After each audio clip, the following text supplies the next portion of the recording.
how to copy a URL from YouTube on your phone.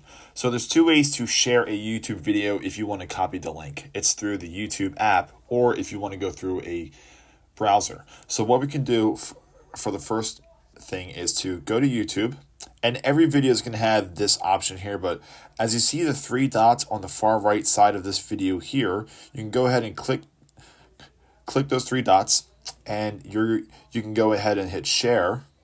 And then what you can do here is hit copy link. And what that's going to do is it will copy the link to your clipboard so that you can share it on other social media devices or copy it down and just have it in your phone.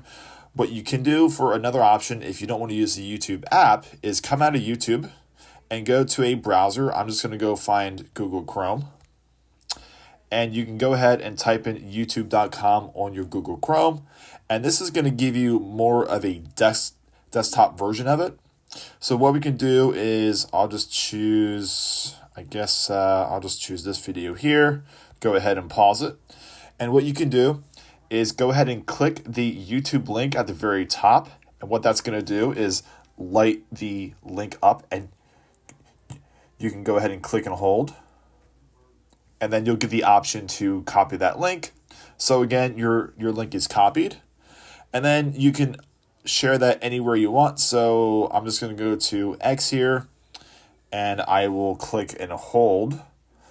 I'll paste. And now that link that I copied from Google Chrome is now being able to be shared, and I can post it somewhere else if I really, really wanted to. And that's it. Those are two really simple ways to copy a YouTube video's URL on your phone.